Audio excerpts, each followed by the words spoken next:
আমরা যাচ্ছি ঘুরতে গ্যাংটক আর সিকিম। তো তার জন্য রেডি হয়ে গেছি। আমাদের রাত কিন্তু 1টার সময় ট্রেন রানাঘাট থেকে হামসাফার লোকাল। তো সেই উদ্দেশ্যেই আমরা এখন বেরিয়ে পড়ছি যাওয়ার জন্য। এ দেখো সবাই রেডি, এই যে আমার পুচকু যাওয়ার জন্য খুব ব্যস্ত। তো চলো দেখা হচ্ছে, আমাদের সব ভিডিও তোমাদের সাথে শেয়ার করব কিন্তু একদম। চলো, আমরা শান্তিপুরের স্টেশনে এসেছি। শান্তিপুর স্টেশন থেকে লাস্ট ট্রেন ধরছি রানাঘাট যাব বলে। ট্রেনে উঠে পড়েছি, ট্রেন পুরো ফাঁকা। এসে পৌঁছালাম রানাঘাট স্টেশন। রানাঘাট থেকে 12:52-তে আমাদের হামসাফার এক্সপ্রেস, তো সেখানে আমরা উঠে পড়েছি। তো এবার রাতটা পুরো ট্রেনেই কাটবে, আমাদের স্লিপার নিয়ে নিয়েছি। আমি তো আপার কোচে আমার মেয়েকে নিয়ে বসে পড়েছি এখানেই। তো সকালবেলা আমাদের নামাবে 10:10-এ।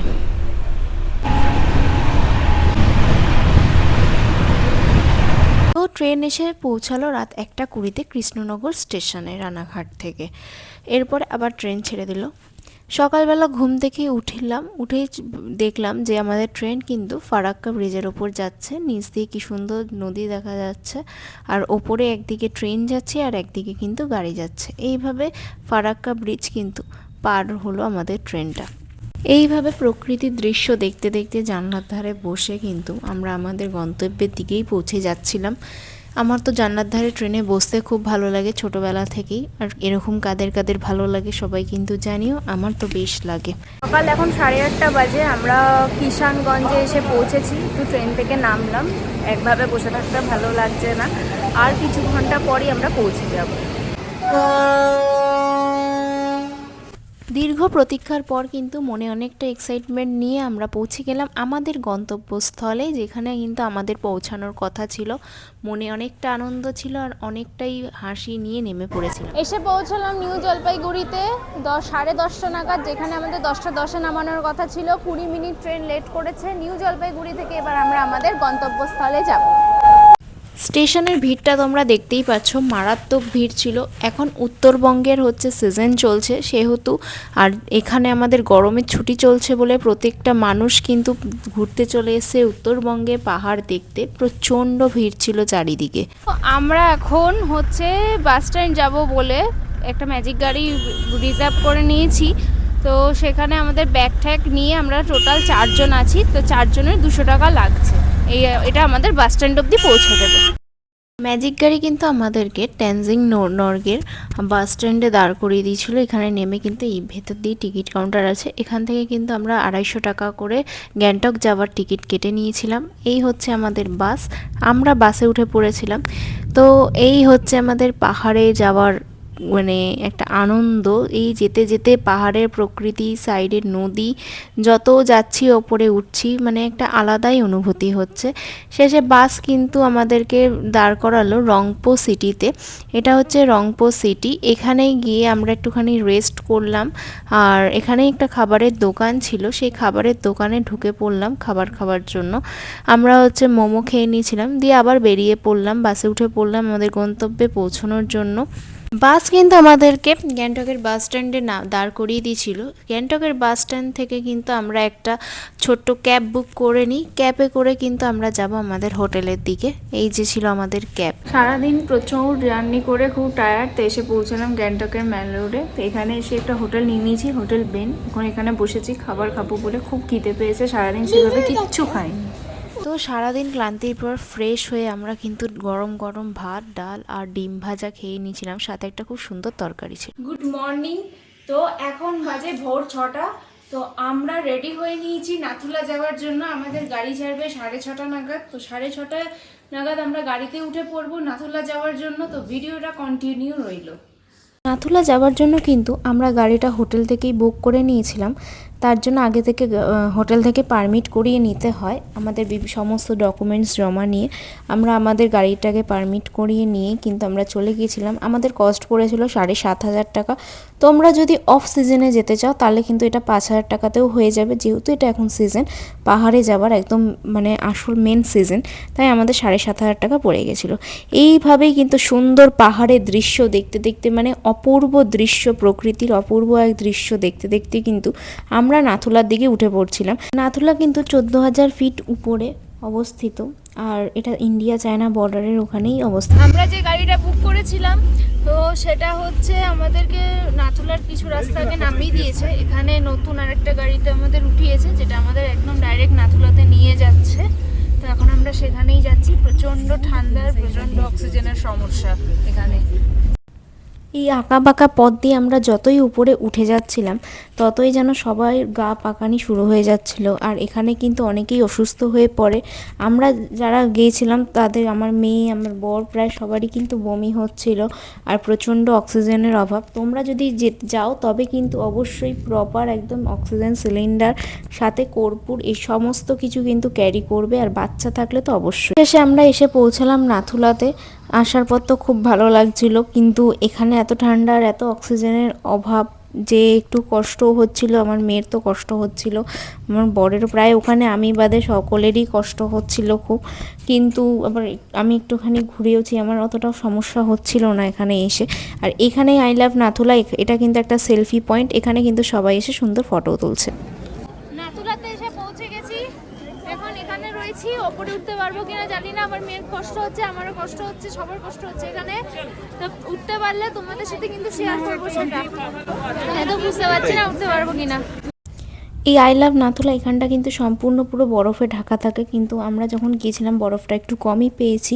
চারপাশ কিন্তু পুরো সাদায় মোড়ার চাদরের মতো, পাহাড় যেন সাদা চাদর ঢেকে রয়েছে এমন মনে হয়, কিন্তু খুব সুন্দর একটি জায়গা। বরফে উঠে এসেছি, খুব মজা হচ্ছে। আমার বর আর মেয়ে আসতে পারেনি, আমি উঠে এসেছি, বরফে চলে এসেছি। দেখো পুরো তো তোমাদের সাথে দেখাচ্ছি, মন খুলে মজা করছি, কিন্তু কথা বলতে কষ্ট হচ্ছে খুব।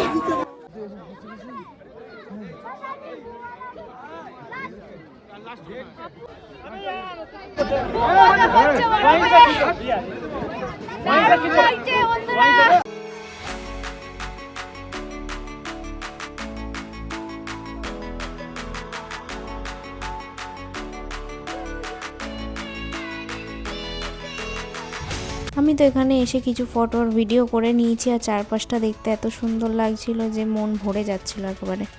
অবশেষে নাথুলা ঘুরে আমরা কিন্তু বেরিয়ে পড়েছিলাম বাবা মন্দির যাবার উদ্দেশ্যে। বাবা মন্দির কিন্তু হচ্ছে সম্পূর্ণ একটি সেনাপতির জন্য তৈরি হয়েছিল। তো আমরা গিয়ে পৌঁছালাম কিন্তু এখানে বাবা মন্দির, যেটা দেখার জন্য আমি খুবই আগ্রহী ছিলাম। এখানে হচ্ছে একজন বীর সেনাপতি, যিনি কিনা অন ডিউটি থাকাকালীনই মারা যান।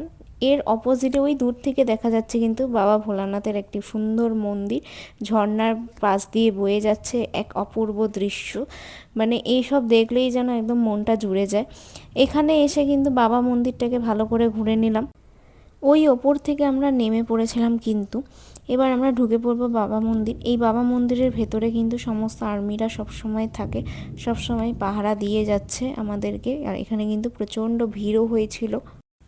এখানের ওয়েদার আর ভিউটা এত সুন্দর লাগছে, ওয়েদারটা তো জাস্ট অসাধারণ ছিল, একটা সানি ওয়েদার, মানে খুব সুন্দর লাগছিল। আর এর ভেতরে কিন্তু এখানে ঢুকতে গেলে কিন্তু অবশ্যই জুতো খুলে প্রবেশ করতে হবে বাবা মন্দিরের ভেতর ঢোকার জন্য।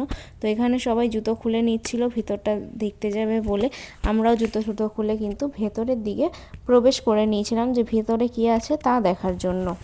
নিউ বাবা মন্দির দেখার পরে কিন্তু আমরা চলে গিয়েছিলাম ওল্ড বাবা মন্দির দেখতে। এই বীর সেনাপতি কিন্তু এখনও অবধি তার কিন্তু ডিউটি করে যায়, সে কিন্তু এখনও নাথুলাতে দাঁড়িয়ে হচ্ছে আমাদের ভারতকে কিন্তু রক্ষা করে যায়। কেন এখনও অবধি কিন্তু সেনাপতিরা টের পায় যে মানে কোনো যুদ্ধ হলে বা কিছু হলে কিন্তু তাদেরকে আগাম কিন্তু জানান দিয়ে দেয় এই কিন্তু বীর সেনাপতি। এমনকি চীনের আর্মিরাও এটা লিখিত প্রমাণ দিয়েছে যে এই সেনাপতি আজও কিন্তু সবার মধ্যে রয়েছে।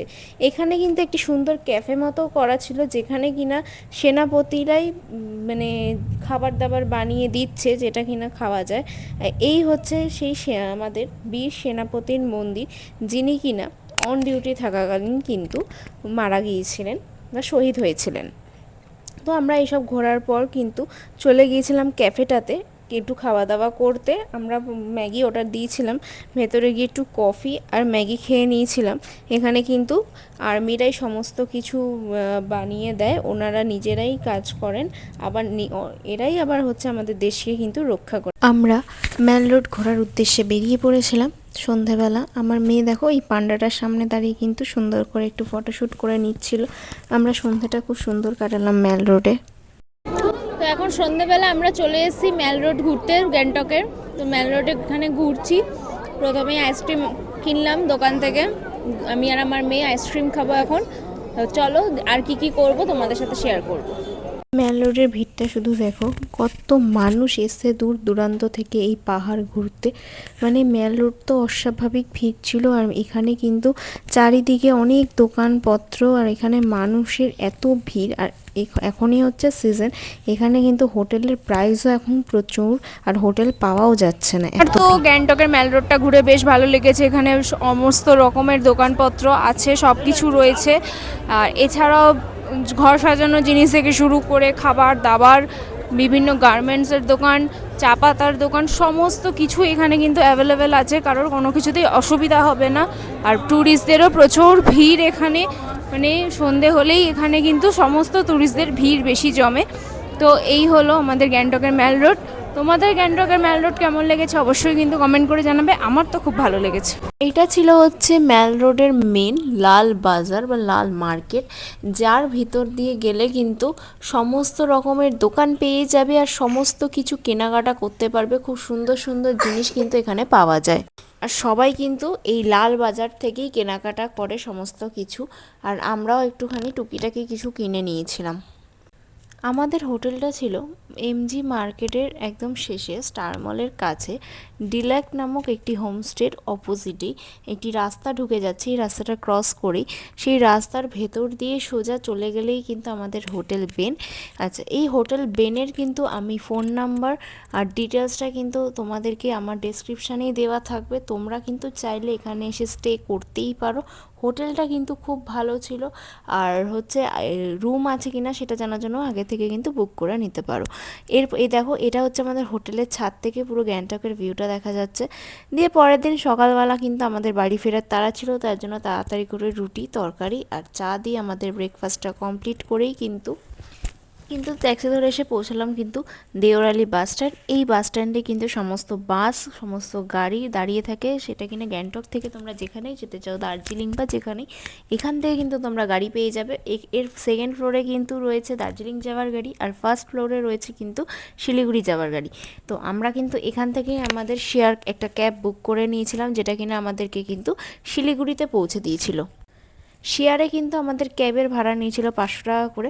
আমরা কিন্তু চলে গিয়েছিলাম হচ্ছে শিলিগুড়িতে পৌঁছানোর জন্য, আর আমাদের কিন্তু শিলিগুড়িতে পৌঁছাতে প্রায় লেগে গিয়েছিল 5 ঘন্টার মতন। আমরা বাসে উঠেছিলাম হচ্ছে ঠিক 11:30 নাগাদ, আর বাস যে গাড়িটা বুক করেছিলাম গাড়িতে উঠেছিলাম 12:30 নাগাদ, আর হচ্ছে গাড়ি থেকে নেমেছিলাম কিন্তু ঠিক 5টার সময়। আর এখান থেকে তোমরা চাইলে কিন্তু বাসে করেও শিলিগুড়ি যেতে পারো। এই দেখো শিলিগুড়ি টু গ্যাংটকের বাসগুলো সব রয়েছে, তোমরা চাইলে এই বাস কিন্তু এখানেই দাঁড় করাবে। দিয়ে পৌঁছে গেলাম কিন্তু শিলিগুড়ি। এই হচ্ছে আমাদের মহাপ্রভু বাস, যেটা করে কিনা আমরা পৌঁছে যাব। আমরা হচ্ছে গ্যাংটক থেকে আজকে ফিরছি, আমাদের ট্রেনের টিকিট কনফার্ম হয়নি, সেই জন্য কিন্তু আমরা বাস বুক করে নিয়েছিলাম। গ্যাংটক থেকে প্রথমে কিন্তু আমরা শেয়ার ক্যাব করে শিলিগুড়ি আসি, শিলিগুড়ি থেকে টোটো করে আসি নৌকাঘাট, শিলিগুড়ির নৌকাঘাট বাইপাস, যেখান থেকে কিনা বাস সব ছাড়ে। তো এখান থেকে আমরা রেড বাস থেকেই আমাদের এই মহাপ্রভু বাসটা বুক করে নিয়েছিলাম, যার প্রাইস নিয়েছিল 570 করে নন এসি স্লিপার। আর এই নন এসি স্লিপার জুন মাসেও কিন্তু কোনো রকম সমস্যা হচ্ছে না, কারণ মানে এত ঠান্ডা হাওয়া আসছে যে কোনো রকমই সমস্যা হচ্ছে না। তো তোমাদের যাদের টিকিট কনফার্ম হয়নি তারাও কিন্তু এই বাসে আসতেই পারো। এই বাসটা কিন্তু আমাদের সকালবেলা কৃষ্ণনগর তন্ত্রতীর্থে নামাবে, সকাল মোট 12 ঘন্টা লাগবে। এই ছিল আমাদের গ্যাংটকের একটা সুন্দর ট্যুর। তো আমার এই ভিডিওটা ভালো লাগলে লাইক কমেন্ট সাবস্ক্রাইব করো, আরও ভিডিও পাওয়ার জন্য কিন্তু সাবস্ক্রাইব করতে ভুলো না।